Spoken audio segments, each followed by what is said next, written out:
I never thought my Sunday afternoons would turn into a full-blown HOA nightmare. But then, of course, there's Karen.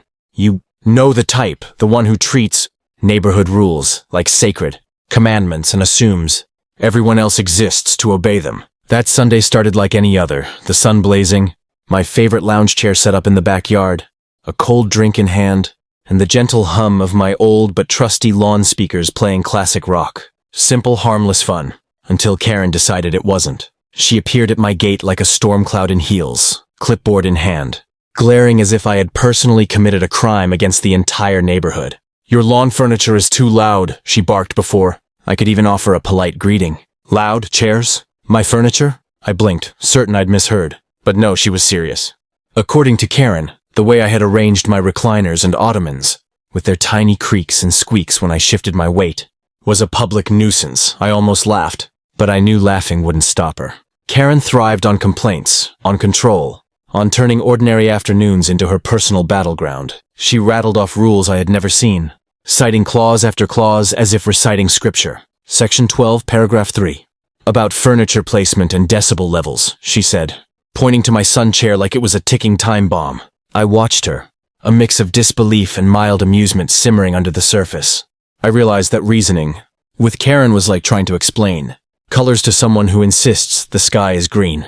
You just can't. After a tense half hour of her enumerating all the ways I was violating quiet hours and community tranquility, she left, victorious in her mind. Of course, leaving me fuming. But here's the thing.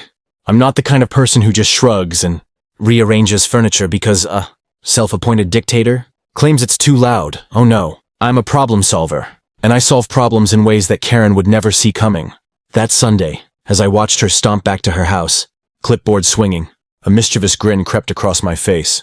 I knew exactly what I was going to do. By Monday morning, Karen would learn that I wasn't just compliant, I was creative. And when creativity meets HOA tyranny, well, it's a disaster waiting to happen. For her. Let's just say it involved sound. A lot of sound. I spent Monday morning scheming like a mad scientist. Only my laboratory was my backyard and my tools were far less scientific but far more fun. Karen had made one thing abundantly clear. She wanted silence. She wanted control. And she wanted everyone to obey her imagined sound regulations. Well, if Karen wanted control, I was about to give her volume. I started small, scouting her property from a safe distance. Her porch faced the street with an open design, perfect for our little auditory experiment. I jotted down notes: height of railing, distance to nearest neighbor, optimal sound trajectory. By Tuesday, I had sourced what I affectionately called the weapon of loudness, a foghorn. Not a miniature novelty horn, mind you. A full-size industrial-strength foghorn that could wake the neighborhood, without a hint of subtlety. Installing it was a challenge, of course. I had to be stealthy. Karen was always watching, always patrolling. I waited until late evening when I knew she was inside binge-watching one of her HOA documentaries, probably nodding at every rule violation she imagined. Quietly, I positioned the foghorn, angled perfectly toward her porch, hidden behind the rose bushes that she hated because they didn't match the community. Aesthetic, perfect camouflage. Then came the testing phase. I stayed in my backyard, recliner ready, as I gave the foghorn its first trial blast. The sound carried beautifully, ricocheting off the pavement and bouncing into her yard like a sonic boom of justice. I could almost see the shock radiating through her living room walls. This was going to work better than I imagined. I didn't just want her startled. I wanted her confused, disoriented, questioning her own sanity. So I set up a timer system. Automatic blasts at random intervals. Early morning? Check. Mid-afternoon? Check. Dinner hour? Absolutely. Karen's sense of peace would be obliterated without ever leaving her porch. And the best part? It was completely legal. Technically, foghorns aren't on the HOA banned sound devices list. The irony wasn't lost on me. By Wednesday, the experiment was in full swing. Karen's complaints escalated, screaming at the top of her lungs from her porch, waving her clipboard, running into neighbors' yards like a one-woman parade of frustration. And all I could do was recline, sip my drink, and watch karma in action.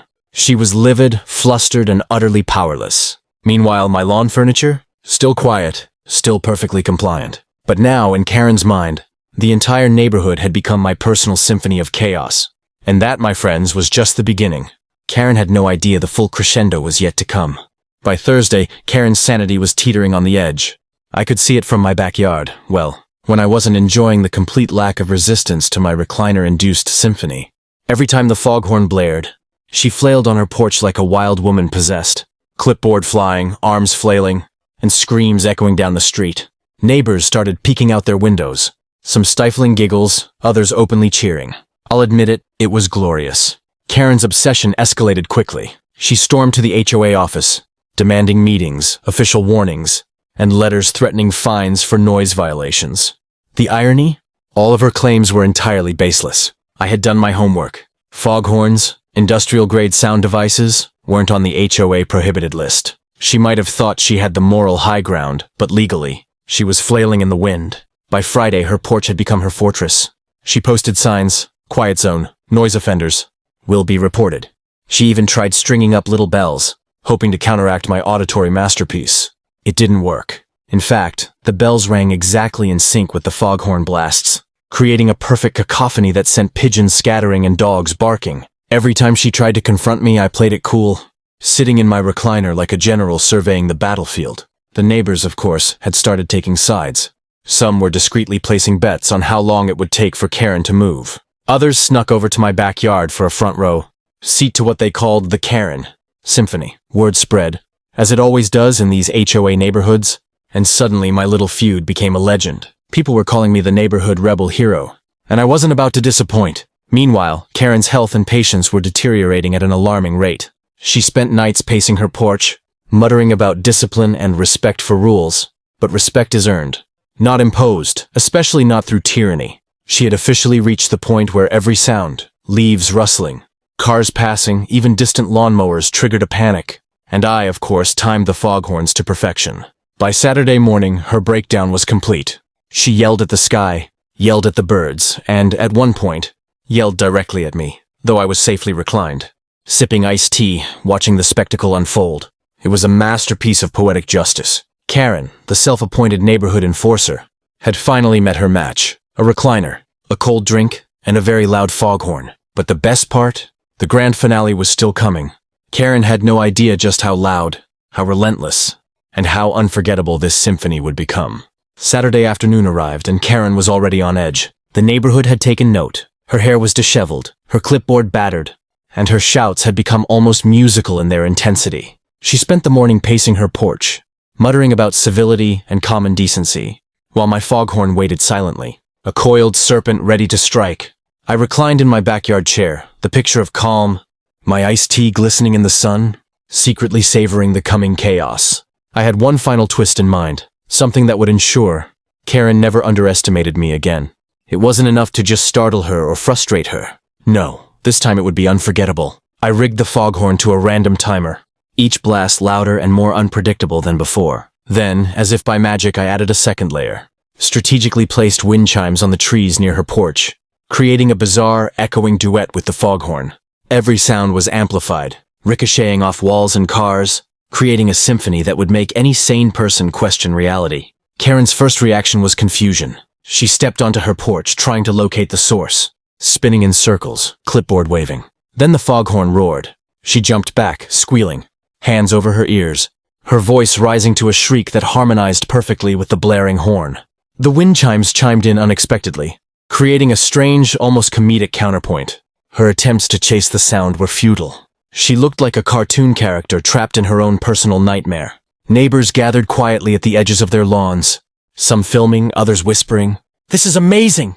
No one had ever seen such a display of poetic HOA justice. Karen, red-faced and exhausted, finally collapsed into her porch chair, muttering curses under her breath. That's when I knew the lesson had been delivered. Tyranny isn't tolerated in my backyard, and petty complaints will always meet creative resistance. By evening, Karen had retreated indoors, clipboard abandoned. The foghorn was still quietly ticking, a gentle reminder that the chaos could resume at any moment. I sat back in my recliner, sipped my iced tea, and finally exhaled. The lawn furniture? Still perfectly quiet. The neighborhood? Entertained beyond belief. And Karen? Well, she had learned, in the loudest way possible, that rules aren't about control, they're about respect. And respect is earned, not demanded. From that day forward, my backyard became legendary. My recliner a throne of victory, and my foghorn a symbol of absolute, unyielding, and ridiculously satisfying justice. Karen never complained again. At least, not about my furniture. And that's how a little creativity, a lot of patience, and one very loud foghorn taught Karen exactly who was in charge. Hey, if you enjoyed watching me handle HOA Karen and her chaos, make sure to hit that like button. It really helps the channel. Comment below and tell me, what would you do if someone like Karen showed up in your neighborhood? And don't forget to subscribe and turn on notifications because trust me, you won't want to miss the next wild HOA showdown.